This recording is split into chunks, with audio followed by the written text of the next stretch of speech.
Friends, good morning everyone. Welcome to our online lecture and our today's subject is English. तो English में हमने पिछली बार patterns जो दी हुई थी वो ट्रेस की थी. आज भी कुछ पैटर्न्स हमें दी हुई है वो हम कंप्लीट करेंगे. ओके, तो फर्स्ट आपको पिक्चर दिया हुआ है एक शीप का जिसको ग्रास तक हमें पहुंचाना है.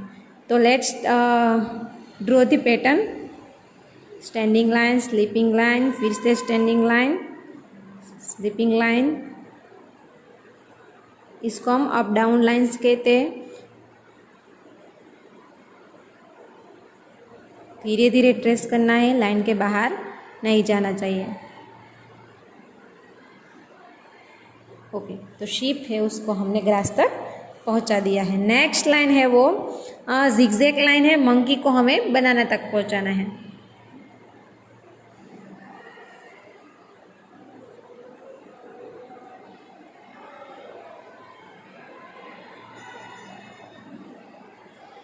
नेक्स्ट रेबिट को कैरेट के पास काउस है.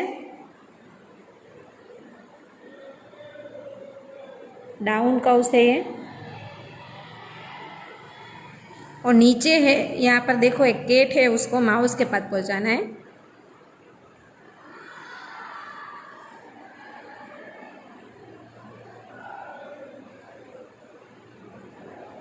कंप्लीट.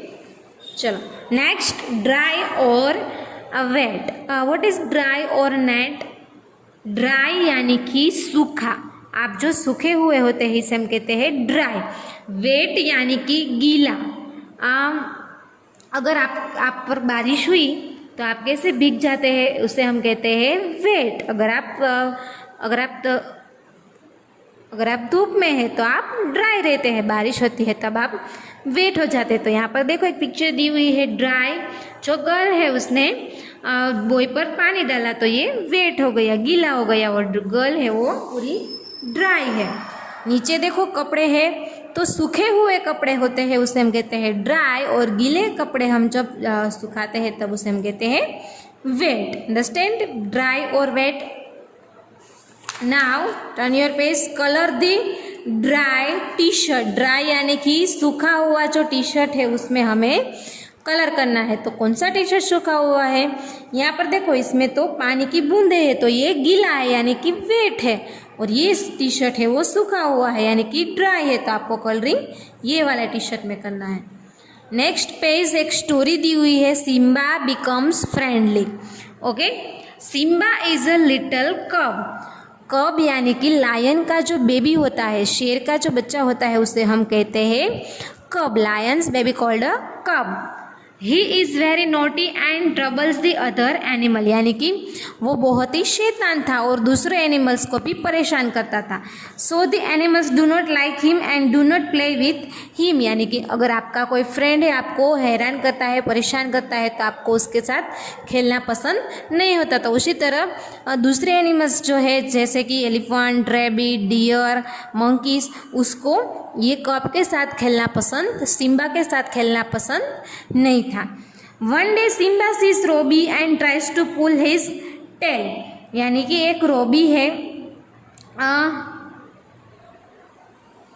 रोबी एक रेबिट है जो उसकी एक बार टेल यानी कि पूछ खींच कर भाग जाता है. Robbie runs and hides behind a bush. यानी कि जो ग्रास था उसके पीछे जाकर छिप गया. Simba follows him and thorn gets stunk in his पो.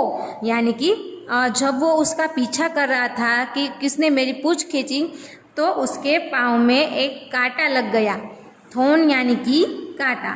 Simba follows him and the thorn gets stunk in his paw. उसके पाँव में कांटा लग गया. He cries in pain. यानी कि वो रोने लगा. जब कांटा लगता है तो हमें बहुत ही दर्द होता है. Someone please help me take out his thorn from my paw. यानी कि उसने हेल्प मांगी कि प्लीज़ कोई मेरी मदद करो कि मेरे पाँव से कोई कांटा निकालो. Perky the porcupine here Simba crying. यानी कि जो पोर्क्यूपाइन है उसका नाम पर्की है. उसने सुना कि सिम्बा है वो जो ये कब है वो रो रहा है. He goes to Simba and tries to pull out the thorn. यानी कि उसने थॉर्न्स निकालने की कोशिश की. Perky has long quills which hurt Simba, यानी कि उसकी जो क्विल्स है वो बहुत ही लंबी है, तो उसके साथ उसकी वजह से सिम्बा है उसको हर्ट हो रहा था। तो सिम्बा ने कहा watch out Perky, your quills are hurting me, यानी कि आपकी जो क्विल है वो मुझे हर्ट कर रहे हैं। I am sorry Simba, I can't get your thorn out, यानी कि उसने कहा कि आई एम सॉरी पर मैं आपका कांटा नहीं निकाल सकी।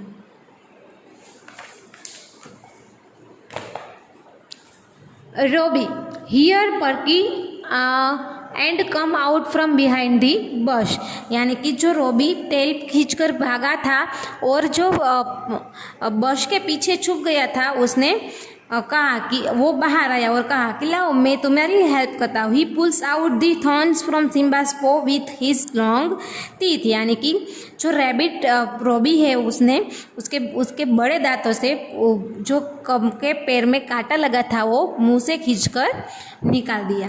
Simba realise his mistakes and hug Robbie with love, यानी कि उसको उसकी मिस्टेक्स रियलाइज़ हुई कि मैं सबको कितना परेशान करता हूँ, सबके साथ खेलने में सबको हैरान करता हूँ, तो ऐसा मुझे नहीं करना चाहिए। और उसको उसकी मिस्टेक उसको समझ आ गई और उसने रोबी रैबिट को प्यार से हग किया। Thank you for helping me my friend, I will never trouble you again. और हक करके सिम्बा ने कहा कि मैं आपको और परेशान नहीं करूँगा, आपने हेल्प की इसलिए thank you. Next last story जो हमारी थी उसमें मैंने आपको सिखाया था कि अगर कोई हमारी हेल्प करता है तो उसे हमें थैंक यू कहना चाहिए, हमारी कोई मिस्टेक है गलती हुई है तो हमें सॉरी कहना चाहिए। It's fine Simba, let's be friends now, यानी कि इट्स ओके, अब हम फिर से दोस्त हैं। Simba host a party for the jungle animals, यानी कि सिम्बा ने एक पार्टी अरेंज की। They sing and dance together, सबने साथ में मिलकर डांस किया और गाया भी। Simba is a very happy now, he has so many friends, यानी कि अब वो हैप्पी है कि उसके साथ बहुत सारे फ्रेंड्स हैं। Be friendly and do not troubles another, यानी कि किसी को परेशान नहीं करना चाहिए, हमें मिलजुल कर रहना चाहिए, हमें फ्रेंड्स बनकर ही रहना चाहिए। अगर हम किसी को परेशान करते हैं तो किसी को भी अच्छा नहीं लगता और कोई हमारा फ्रेंड भी नहीं बनता। तो स्टोरी का मोटो ये था कि हमें सबके साथ फ्रेंड्स बन के रहना चाहिए। ओके स्टूडेंट्स, तो यहाँ पर हम हमारा इंग्लिश का कोर्स है वो हम कंप्लीट करते हैं। सो SL 4 बुक थी हमारी, उसमें हमने इंग्लिश, मैथ्स और ENV तीनों का कोर्स कंप्लीट कर लिया है। नाउ अब हम रिवीजन स्टार्ट करेंगे, तो watch out the videos regularly. Thank you, have a nice day, goodbye everyone.